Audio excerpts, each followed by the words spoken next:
Hello friends, हम आज लेकर आए हैं कोहलबर्ग के नैतिक विकास सिद्धांत के 3 स्तर।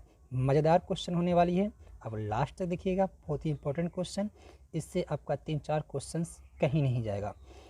आप इंस्टीट्यूट का तैयारी कर रहे हैं तो इस वीडियो को ज़रूर देखें। चलिए, Kohlberg theory, principle, social contract, law and order, morality, good boy, girls attitude, self interest, avoiding punishment. जी हाँ, कोहलबर्ग की थ्योरी है, कुछ सिद्धांतें हैं, इस पर हम चर्चा करेंगे आगे। बस देखते रहिए और कॉपी में नोट करते रहिए, बहुत इंपॉर्टेंट है। बात करेंगे नैतिकता, मोरलिटी। यह वह गुण है जिसमें हमें सही और गलत की पहचान होती है।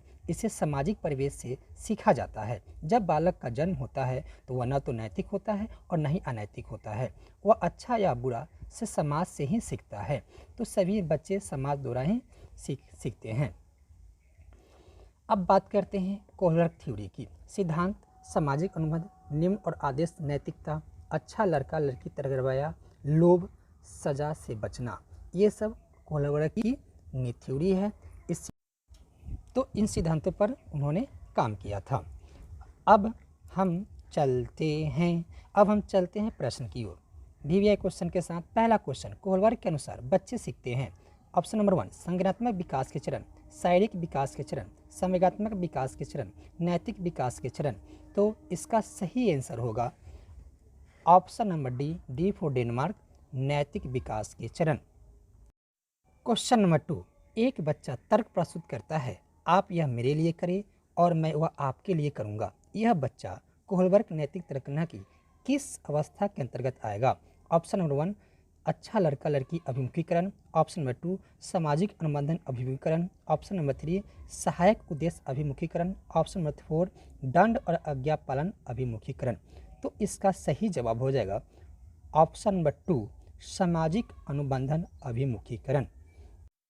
क्वेश्चन नंबर 3, कोहलबर्ग के अनुसार किस अवस्था में नैतिकता बाह्य कारकों द्वारा निर्धारित होती है? ऑप्शन नंबर 1, पूर्व पारंपरिक अवस्था। ऑप्शन नंबर 2, पारंपरिक अवस्था। ऑप्शन नंबर 3, पश्चात पारंपरिक अवस्था। ऑप्शन नंबर डी, इनमें से कोई नहीं। तो इसका राइट आंसर है ऑप्शन ए, पूर्व पारंपरिक अवस्था। नेक्स्ट क्वेश्चन, निम्नलिखित में से कौन सा कोहलबर्ग के नैतिक विकास के चरणों का लक्षण है? ऑप्शन नंबर ए, विभिन्न चरण एक गैर पदानुक्रम रूप से आगे की ओर बढ़ते हैं। ऑप्शन नंबर बी, चरणों का परिवर्तनशील अनुक्रम। ऑप्शन नंबर सी, दिव्य चरण अलग अलग प्रत्युत्तर है ना कि समान प्रतिमान।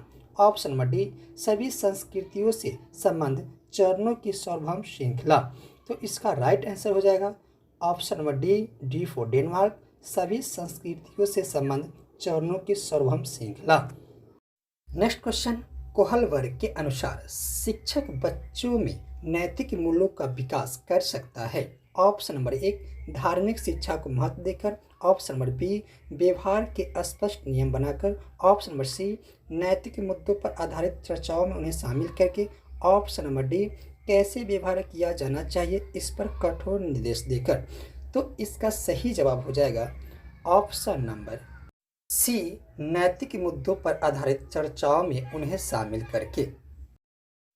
लॉरेंस कोहलबर्ग के द्वारा प्रस्तावित निम्नलिखित चरणों में से प्राथमिक विद्यालयों के बच्चे के चरणों का अनुसरण करते हैं। ऑप्शन नंबर ए, आज्ञा पालन और दंड उन्मुखीकरण। ऑप्शन नंबर 2, व्यक्तिगता और विनिमय। ऑप्शन नंबर 3, अच्छे अंतः व्यक्तित्व संबंध। ऑप्शन नंबर 4, सामाजिक अनुबंधन और व्यक्तिगत अधिकार।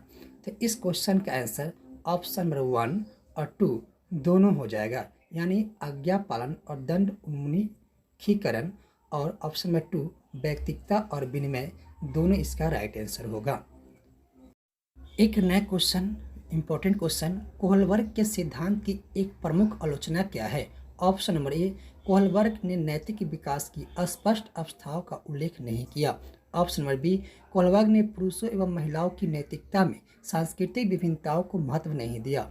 ऑप्शन नंबर सी, कोहलबर्ग ने प्रस्ताव किया कि नैतिक तार्किकता विकासात्मक है। ऑप्शन नंबर डी, कोहलबर्ग ने बिना किसी अनुभूति मूलक आधार के सिद्धांत प्रस्तुत किया। तो इसका सही आंसर हो जाएगा ऑप्शन नंबर बी, कोहलबर्ग ने पुरुषों एवं महिलाओं की नैतिकता में सांस्कृतिक विभिन्नताओं को महत्व नहीं दिया गया था। इसी बात कर लेकर कोहलबर्ग के सिद्धांतों को आलोचना किया गया है। कोहलबर्ग के अनुसार सही और गलत के प्रश्न के बारे में निर्णय लेने में शामिल चिंतन प्रक्रिया को कहा जाता है।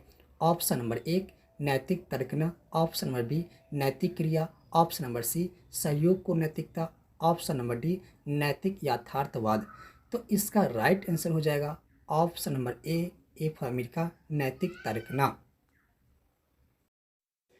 लॉरेंस कोहलबर्ग ने कौन सा सिद्धांत प्रतिपादित किया था?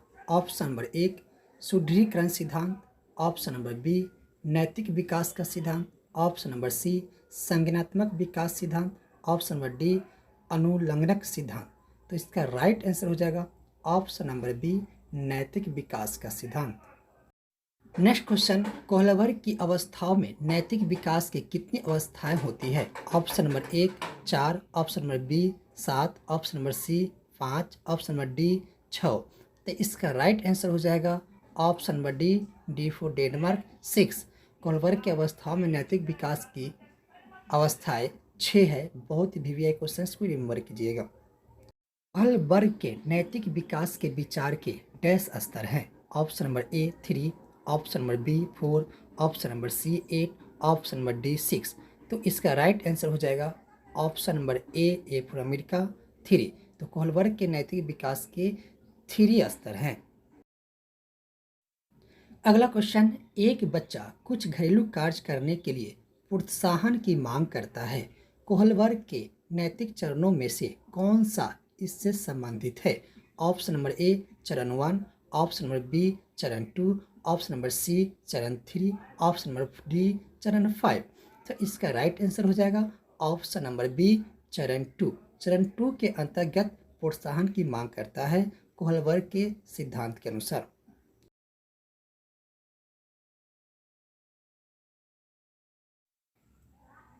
कोहलबर्ग के नैतिक विकास के 6 चरणों में से पहला चरण निम्नलिखित में कौन सा है? ऑप्शन नंबर 1 सामाजिक व्यवस्था बनाए रखना, ऑप्शन नंबर बी अच्छे पारस्परिक संबंध, ऑप्शन नंबर सी सामाजिक अनुबंध और व्यक्तिगत अधिकार, ऑप्शन नंबर डी आज्ञाकारिता और दंड। तो इसका राइट आंसर हो जाएगा option number D for Denmark, आज्ञाकारिता और दंड। कोहलबर्ग ने 3 चरण बताया है। पहला चरण पूर्व पारंपरिक, दूसरा चरण पारंपरिक, तीसरा चरण पारंपरिक के बाद। अवस्था 6 है आज्ञाकारी और दंड, व्यक्तिगत और विनिमय, तीसरा पारंपरिक संबंध, चौथा प्राधिकरण और सामाजिक व्यवस्था, पांचवा सामाजिक अनुबंध, छठा सार्वभौमिक सिद्धांत। तो ये स्तर और अवस्था बहुत ही वीवीआई क्वेश्चन है। इससे बहुत सारे क्वेश्चन बन सकते हैं। इसकी परिभाषाएं भी दी हुई है, आप इनको कॉपी में नोट बना सकते हैं। इससे तरह तरह के क्वेश्चन पूछे जाते हैं। ये कोहलबर्ग के स्तर, अवस्था और परिभाषाएं से बहुत सारे क्वेश्चन बन सकते हैं। तो आप इनको नोट जरूर बनाइएगा, क्योंकि बहुत फ़ायदेमंद क्वेश्चन है, बहुत ही बढ़िया क्वेश्चन से बनती है और हर बार एग्जाम में इस क्वेश्चन को पूछा जाता है। अब हम बात करेंगे कोहलबर्ग का सिद्धांत सामाजिक परिपक्वता से संबंधित है। कोहलबर्ग व्यक्तिगत रूप से जीन पियागेट से प्रभावित है। पियागेट के सिद्धांत संज्ञानात्मक विकास से संबंधित है, इसीलिए कोहलबर्ग के सिद्धांत का संज्ञानात्मक परिपक्वता पर प्रभाव पड़ता है। कोहलबर्ग सिद्धांत को संक्षेप में नीचे समझाया गया है। अब हम पढ़ेंगे कोहलबर्ग की स्तर अवस्थाएं। 3 स्तर होते हैं और 6 अवस्थाएं। 3 स्तर में पूर्व पारंपरिक, पारंपरिक और पश्च पारंपरिक। और अवस्थाएं आज्ञाकारिता और दंड, व्यक्तिवाद और विनिमय, पारस्परिक संबंध, प्राधिकरण और सामाजिक व्यवस्था, सामाजिक अनुबंध और सार्वभौमिक सिद्धांत। इन सब को बारे में डिटेल्स दिया गया है। आप इसे स्किप करके या वीडियो को रोककर आप इसे नोट कर सकते हैं। इससे बहुत सारे प्रश्न को पूछा जाता है, बहुत सारे, हर बार प्रश्न इससे दिया जाता है। अब ध्यान रखें, सही स्तर और अवस्था को सही ढंग से स्टडी कर ले और बढ़िया से नोट्स बनाएं, ताकि आने वाले एग्ज़ाम में आपको सॉल्व करने में किसी तरह की परेशानी ना हो। अगर आपको वीडियो अच्छा लगे तो लाइक और सब्सक्राइब करें और शेयर करना ना भूलें, ताकि आप जैसे स्टूडेंट के पास जाए और नोटिफिकेशन सभी को प्राप्त हो। जय हिंद, जय Bharat, have a nice day, thank you.